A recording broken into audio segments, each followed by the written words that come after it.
Hello everyone, welcome back to my channel Stitching with Asia. This is my second video. I'm really happy with all the feedback I received on the first video. So many of you reached out to me and yeah, it couldn't have been better. It was way more than I expected. I learned that there was an issue with the audio that's a bit on the low side. I will try to improve on that, but please bear with me while I keep learning. This is the first time I do video recording, editing, all those things. So we'll get there. This video I would like to show you the projects that I mentioned in the previous Stitch and Chat. And I thought it will also be fun to show you my stitching area. That will be the second part, and for that I will turn the camera around. But before I start, I would just like to shortly mention that I have an Etsy shop.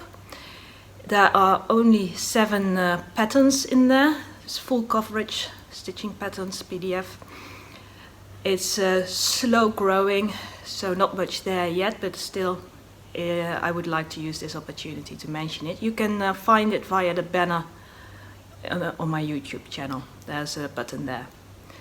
Then let's start. So I mentioned 3 side projects during my Stitch and Chat last time. The first one is my Hibiscus Cornu. Yeah, the light is a bit of a challenge today. It's a grey day. I do have a window here, but to catch as much light as possible. But yeah, we'll have to work with that. As you can see, it's really small. It's really cute. I do have some progress on it, and for this quarter to be finished there's only some back stitching left, and then I can move on to the next one. And the next one is basically the same one, just rotated 90 degrees and then the third on and on like that. And because it's so symmetrical, I put an arrow here in the corner to help me find my orientation with the pattern. So I just backstitched an arrow. I learned that from Linda, from Linda's 101 Hobbies.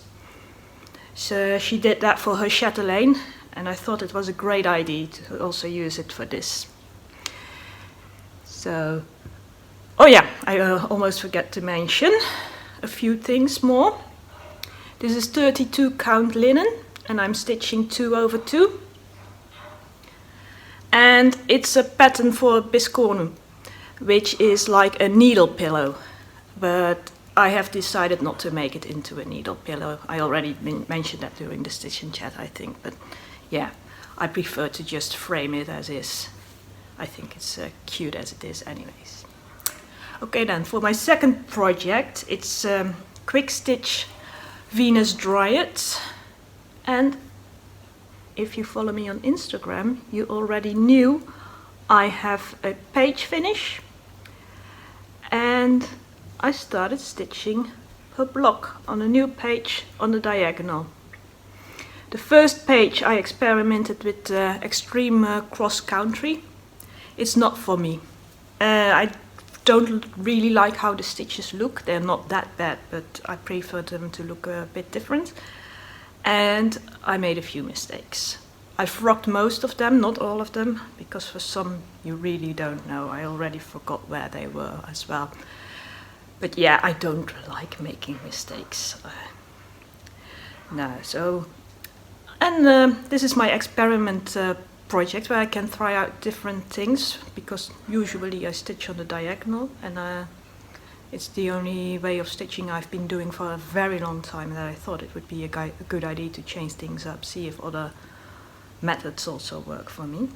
I like the stitching per block on the diagonal, so I started here, then that block, that one, that one, that one, and then I keep going like that. It works a lot better for me. I'm actually enjoying it. I don't think it will be for me for the big projects, like my communing with nature. That's on my scroll frame. But yeah, I like it a lot better, and I think I will finish this project with that method. So that's interesting to do. Then for the final side project, because I'm mostly a monogamous stitcher, it's Little Dreamer's Tree by Amy Stewart. And I'm stitching that on the diagonal. It's full color. It's 239 colors, I believe. Either 237 or 239. And therefore there's a lot of confetti, especially in the pink blossom here. And due to the amount of confetti, my diagonals are only 200 stitches, so they're only 20 stitches high and 10 stitches wide. And in that way I'm more flexible with parking. I can either park to the side or I can park above. But if I make them really long, parking to the side becomes less easy to do. So those short diagonals are really helping me a lot with the confetti of this project. And in this one I find the back to be really interesting. It's a really thick, like tapestry. I use away threads for finishing, so that adds to the bulk as well. But yeah, it's really fluffy and full, and that's new for me because my back is typically less bulky than that. But those are the 3 projects I'm working on, so I will see you in a moment, but you won't see me because I'm going to switch the camera around, show you my stitching area for those who are interested, and maybe show you some of my storage. Well, all of it. It's very little, so some of it is all of it. See you in a bit. Welcome back for part 2 of the video. You might recognize this wall as the background of my previous video. So here's the couch in front of the window in my living room, and then I just stitch in the corner of this couch, and then I have my scroll frame here on a floor stand, and that's where and how I typically stitch. So a few things that you already see are the tablet holder, and I recently got this phone holder that I used for the stitch and chat, and I also just used it to hold my camera for the first part of this video. Then let's turn. So I prop myself up in the pillows to try to have as good a posture as possible, not hanging to one side or the other side, which I tend to do, and curve my back to the side. So this helps me to prevent doing that, and then I don't really get any issues with my back. Then on the arm of the couch there I have a few things. Well, basically only 2, because this is just my tablet. There is the thread ends. I had a different what do you call it? A thingy. I had a different thingy for that, but I went with an empty jar that I washed, because now when I travel I can put a lid on it and I don't lose all the thread ends everywhere when I'm at a different place. And here is a bobbin organizer, but I will get back to that in a moment. Then next to my couch I have a biscuit cabinet, and on the top you see my scroll frame cover that I use when I'm typically not stitching, to prevent my work from the sunlight, as I'm in front of this window. So I have the Pip and Chip bobbin set, and they are in these drawers. They're like, is it acrylic? With the numbers and colors printed on them. And I use these for all my projects. So a subset is in this floss organizer.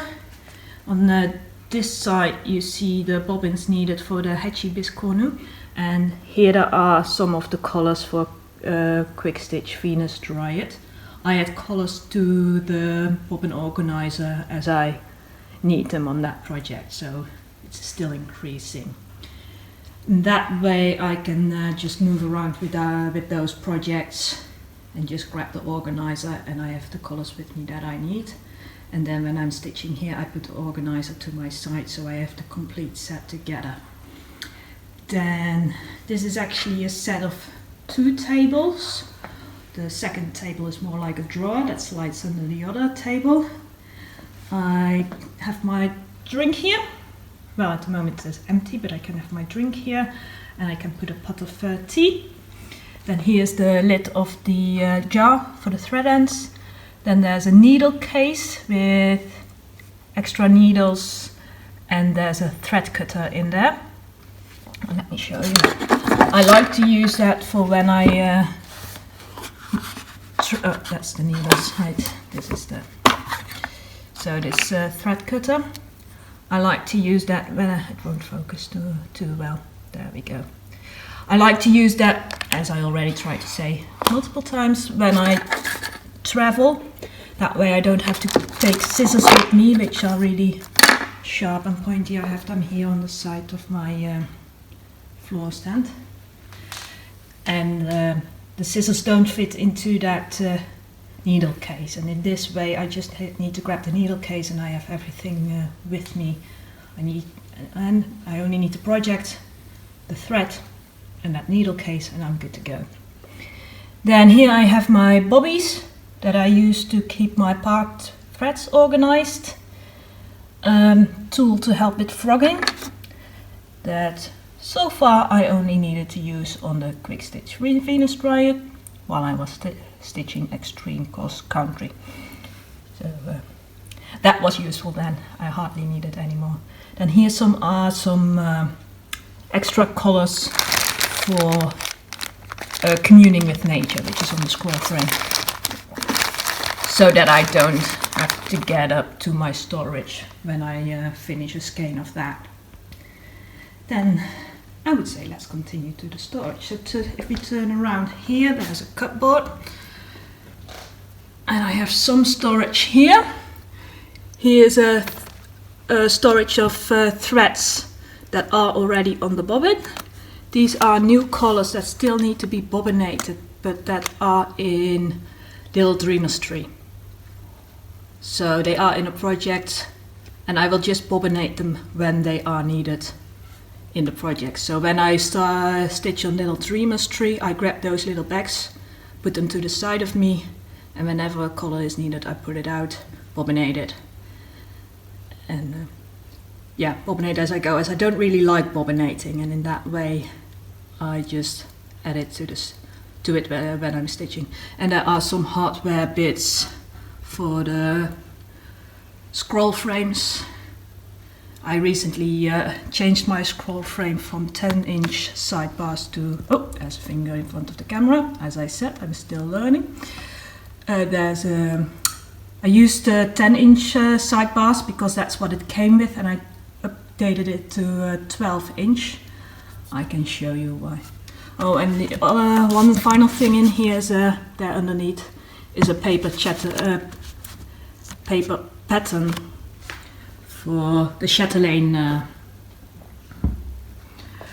the pattern for the chatelaine that I bought for Japanese Zen moss garden. So to get back to the scroll frame, this is now a 12-inch sidebar. Used to be 10-inch. Here's a knob to tighten it, and there's a knob here.